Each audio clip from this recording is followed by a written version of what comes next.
రాష్ట్రంలో బ్రేక్‌ఫాస్ట్ పథకాన్ని మొదలుపెట్టారు. ఇప్పటికే దేశవ్యాప్తంగా, రాష్ట్ర వ్యాప్తంగా మిడ్ డే మీల్స్ పెడతా ఉన్నారు. ఈ బ్రేక్‌ఫాస్ట్ మార్నింగ్ అవర్స్‌కి సంబంధించొచ్చినప్పుడు 8 జిల్లాలు, 1320 స్కూల్సు, 33 జూనియర్ కాలేజీల్లో ఇది ఫస్ట్ ఫేజ్ పైలట్ ప్రాజెక్ట్ కింద అమలు చేస్తా ఉన్నారు. తెలంగాణ రాష్ట్ర వ్యాప్తంగా తర్వాత దశల్లో దాన్ని అమలు చేసే కార్యక్రమం ఉంది. సో, పేద, మధ్యతరగతి కుటుంబాల నుంచి వచ్చే పిల్లలు పొద్దునపూట ఏం తినకుండా వస్తారు. ఒకటి ఇంట్లో వాళ్ళకి నచ్చిన కూర లేకపోవడం, పిల్లలు కాబట్టి వాళ్ళు టేస్టీ ఉంటేనే తింటారు. రెండోది వాళ్ళకి తినబుద్ధి కావట్లేదని అంటారు. మళ్ళీ స్కూల్‌కొచ్చిన తర్వాత కడుపులో ప్రేయర్ జరుగుతుంటేనే ఆకలేక కళ్ళు తిరిగి కింద పడిపోతారు. నైట్ తినకపోతే ఇంకా డేంజర్‌గా ఉంటది. ఒకసారి తల తిరిగినట్టుగా ఉంటది. ఇవన్నీ ఉంటుంటాయి. సో, బ్రేక్‌ఫాస్ట్ పెడితే డ్రాప్ ఔట్స్ తగ్గిస్తుందనేది ఒక ఆశ. భావి భారత పౌరులు ఆరోగ్యానికి సంబంధించిందిగా మనం చెప్పుకోవచ్చు. సో, ఏది ఏమైనా పిల్లలకి సంబంధించి మార్నింగ్ టిఫిను, మధ్యాహ్నం భోజనం పెడితే నైట్ ఒక పూట ఫుడ్ తింటారు. ఎక్కువ ఎడ్యుకేషన్ భవిష్యత్ తరాలని తయారు చేసుకునే కార్యక్రమం తెలంగాణ రాష్ట్ర ప్రభుత్వం చేస్తూ ఉంది. ఆ ఫుడ్ మెనూలో కూడా చిరుధాన్యాలు, రోజు ఒక రకమైనటువంటి ఫుడ్డు, రాగి జావ ఇవన్నీ ఉన్నాయి. మిల్లెట్ కాంబినేషను రాగి జావ, ఒకరోజు చక్కెర పొంగలి, ఒకరోజు ఇడ్లీ, ఒకరోజు బోండా, ఒకరోజు దోశ, ఇట్లా ఒకరోజు పూరి. నేను గతంలో మన వీడియో కూడా చేసి ఈ విధంగా బ్రేక్‌ఫాస్ట్ పథకానికి సంబంధించి సీఎం బ్రేక్‌ఫాస్ట్ పథకం ఏదైతే తెలంగాణ రాష్ట్రంలో పిల్లలకి ముఖ్యంగా సీఎం బ్రేక్‌ఫాస్ట్ పథకం కేవలం ప్రభుత్వ విద్యా సంస్థలు, స్కూల్స్ అండ్ కాలేజెస్‌లో దీన్ని అమలు చేస్తా ఉన్నారు. ఆ విధంగా ముందుకు పోవాల్సిన అవసరం అయితే ఉన్నదని తెలియజేసుకుంటూ, సో పెద్దలారా, మిత్రులారా, మీరు కూడా మీ అభిప్రాయాలను కామెంట్ బాక్స్‌లో రాయండి.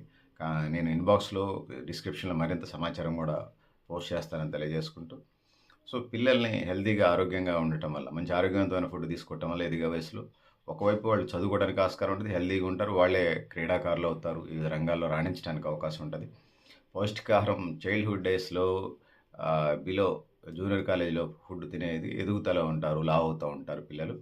వాళ్ళకి మంచి పౌష్టికాహారం అయితే భవిష్యత్తులో ఆ రోగనిరోధక శక్తి జీవితకాలం స్ట్రెంథెన్ కావడానికి ఆస్కారం ఉంటుంది. ఆ విధంగా ముందుకు పోవాల్సిన అవసరం ఉందని తెలియజేసుకుంటూ, సో ముఖ్యంగా పేద, సాదా, మధ్యతరగతి, దిగువ మధ్యతరగతి పిల్లలకు, సామాన్య పేద కుటుంబాలకు సంబంధించి ఈ పథకం ఉపయోగపడుతుందని, సో వ్యవసాయ కూలీలకి ఇంకా మరింత ఇదిగా ఉంటుంది, ఆదరువుగా ఉంటుంది. సో అట్లని పిల్లల్ని ప్రభుత్వం అన్నీ పెట్టుతుందని చెప్పేసి పేరెంట్స్ పిల్లల్ని స్కూల్ మీదనో గాలికి వదిలేసినట్టుగా వదిలేయకండి. కన్నం ఇది వదిలేసినాం అన్నట్టు కాకుండా వాళ్ళని కోఆర్డినేట్ చేయండి, వాళ్ళతో మాట్లాడండి ప్రతిరోజు పేరెంట్స్. ఆ విధంగా ముందుకెళ్లాల్సిన అవసరం అయితే ఉంది. సో టీచర్స్ 100కి 90% మంది పనికిమాలిన విద్యార్థులు ఉంటే మేము ప్రయోజకులుగా తీర్చిదిద్దుతున్నామని చెప్పేసి టీచర్స్ అంటూ ఉంటారు. సో ఆ బాధ్యత మీది. అందుకోసం మిమ్మల్ని టీచర్లు అన్నారు, ఉపాధ్యాయులు అన్నారు, విద్యని నేర్పేవాళ్ళు మీరు. సో ఆ విధంగా వాళ్ళు అకాడమిక్ పుస్తకాల నుంచే కాకుండా జీవిత పాఠాలను కూడా నేర్పి బయటికి పంపిస్తారని చెప్పేసి ఈనాటి బాలలే రేపటి భావి భారత పౌరులు అంటారు కాబట్టి ఆ విధంగా ముందుకు వెళ్ళాల్సిన అవసరం ఉంది.